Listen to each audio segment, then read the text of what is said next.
Grâce à cette vidéo, vous allez en savoir un peu plus sur les suites numériques. Une suite de n'importe quel nombre est appelée une suite numérique en mathématiques. Il existe dans l'histoire des mathématiques une suite de nombres très célèbre, celle de Fibonacci.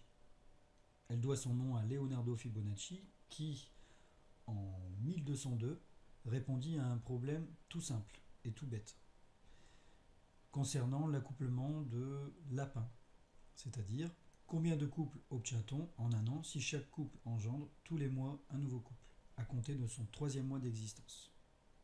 Donc on lui posa cette question-là. Donc on peut s'amuser à dessiner l'organigramme suivant. On voit bien que si on prend la suite de nombres de haut en bas, on a 0, 1, 1, 2, 3, 5, 8, 13, 21. Quelle est la logique à votre avis entre les termes de cette suite? Je vous laisse réfléchir un peu à ça.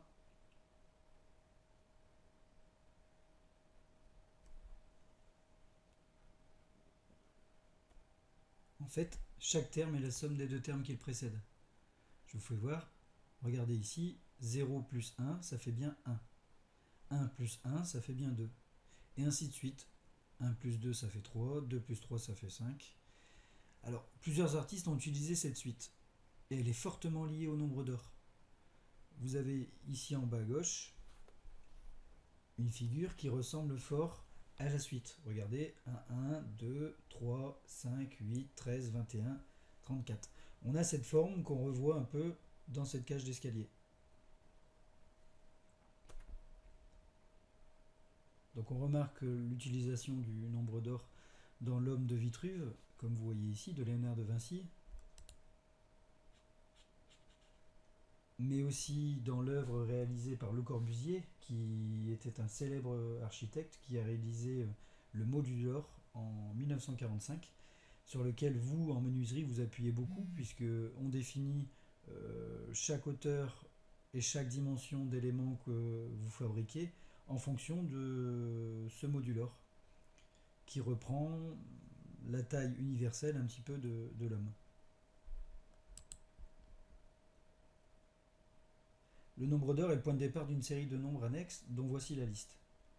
Alors, il y a une série montante, une série descendante. Alors, pour vous faire comprendre un petit peu plus le nombre d'or, regardez ici dans cet atelier, on respecte toutes les proportions.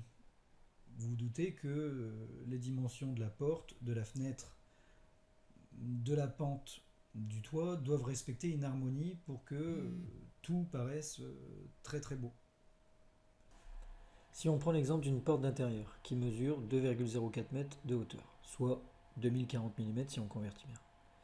Pourquoi dans l'ensemble des magasins, on nous propose toujours les mêmes largeurs, 73, 83 ou 93 cm? La forme de la porte est rectangulaire. Alors, si on veut respecter le rectangle d'or et que ce soit harmonieux, il faut effectuer le calcul suivant. On multiplie la hauteur par 1 divisé par 2,752 qui est dans la série montante du nombre d'or.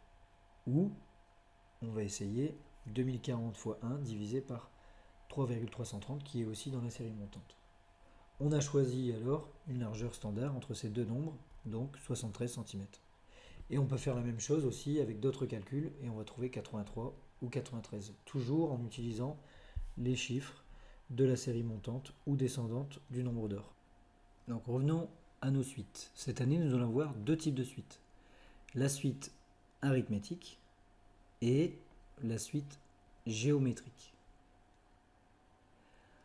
Voyons dans un premier temps le vocabulaire.